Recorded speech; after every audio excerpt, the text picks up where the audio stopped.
tanggal 20 ini. Tanggal 20 Maret ini kemungkinan KPU kan sudah akan mengumumkan hasil akhir dari Pilpres dan Pileg. Dan setelah diumumkan secara resmi itu kan ada surat keputusan KPU. Nah, surat keputusan KPU itulah yang menjadi objek sengketa di Mahkamah Konstitusi. Dan berdasarkan peraturan yang berlaku, pihak yang tidak puas terhadap keputusan KPU itu dapat melakukan perlawanan ke Mahkamah Konstitusi, permohonan supaya keputusan KPU itu dibatalkan. Dan itu hanya diberi waktu 3 hari. 3 hari dari tanggal 20.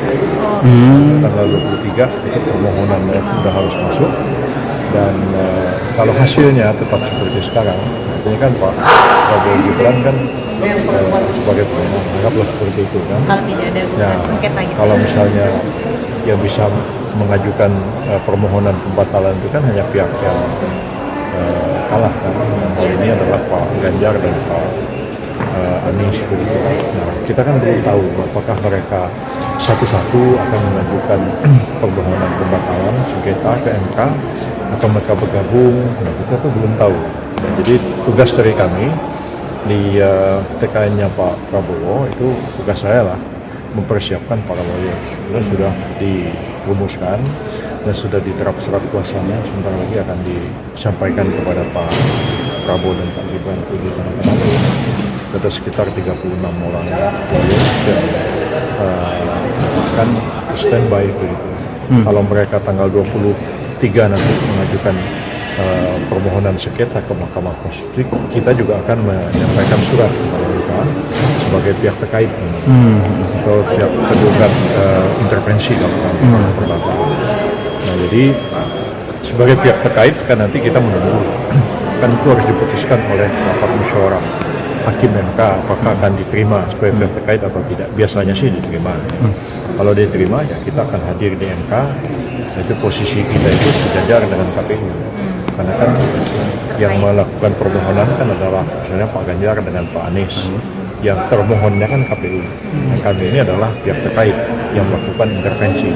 Jadi posisi kita itu sebenarnya agak sejajar dengan KPU. Jadi sebenarnya hanya KPU sebagai termohon, dan kita sebagai pihak terkait itu kita berhak untuk memberikan jawaban, ya, tanggapan, menyanggah bukti-bukti yang diajukan oleh pemohon, menyanggah keterangan-keterangan saksi yang diberikan oleh saksi ahli yang mereka ajukan, dan kita juga bisa mengajukan bukti-bukti sebaliknya. Jadi kalau mereka mengatakan ada kecurangan, kita bilang ini nggak curang kok, ini buktinya. Gitu. Jadi posisi kita itu sejajar dengan KPU. Kalau yang 36 sudah ada nama-namanya itu siapa saja, apakah termasuk Pak Oto Hasibuan yang akan jadi yang dimasukkan sebagai ini sih nanti diputuskan oleh Pak Prabowo sendiri ya. Jadi yang kita musyawarah juga dengan Pak Oto, dengan Pak Ojek Aligis. Jadi yang dimasukkan sebagai ketua tim itu saya, karena memang bidangnya hukum tata negara kan, dan hukum administrasi negara. Yang kedua wakil ketuanya itu diajukan adalah Pak Hasibuan. Wakil ketua juga Pak Ojek Aligis, wakil ketua juga Pak Dr. Fahri Bahmid dari Makassar ya. Jadi itulah yang, dan seluruhnya itu ada 36 lawyer, dan sebagian besar adalah lawyer profesional, dan beberapa memang adalah nama-nama yang diusulkan oleh partai koalisi. Jadi dari Golkar ada, dari Gerindra ada, dari partai lain juga ada. Ya, ada yang mengusulkan nama si A, si B, tapi ini nggak bisa, ini anggota DPR. Ya, anggota DPR kan walaupun mereka anggota DPR, walaupun mereka advokat, dia nggak boleh. Dan ada advokatnya di suspend sebentar. Profesional itu maksudnya tiga pengacara, kalau dari 03 seperti apa Pak? Kamera Prof. Ya sudah, kita juga sudah nyiapkan menunggu keputusan KPU. Karena ada tokoh-tokoh pengacara yang digandeng, Kamera, Prof. Misalnya Pak Todung, misalnya dari luar 03 Prof. Banyak yang sudah daftar itu dari berbagai daerah, dari berbagai profesi pengacara. Tapi untuk apa terlalu rame-rame. Tapi banyak juga ya kita suruh ya ikut aja nanti kalau mau ikut. Banyak lah nanti. Tapi Prof sendiri kan mantan ketua MK ya. Apakah akan merasa ada konflik kepentingan ketika nanti ikut mengajukan gugatan itu ke MK, Prof? Oh enggak, karena saya bukan hakimnya sekarang, saya enggak punya konflik kepentingan. Karena sekarang saya prinsipal. Saya kan bukan hakim, enggak ikut mutus karena apa konflik kepentingan.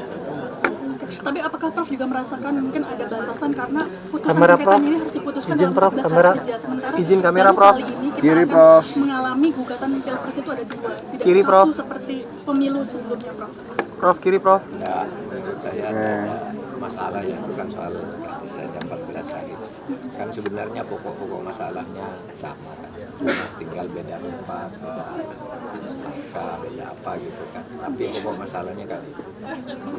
Jadi Kesalahan, dugaan kesalahan KPU dalam menyelenggarakan keputusan kan masalahnya sama.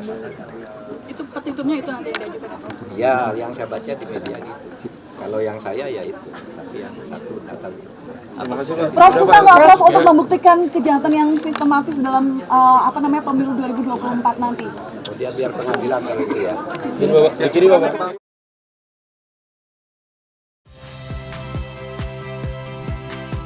Saya Radi Saputro.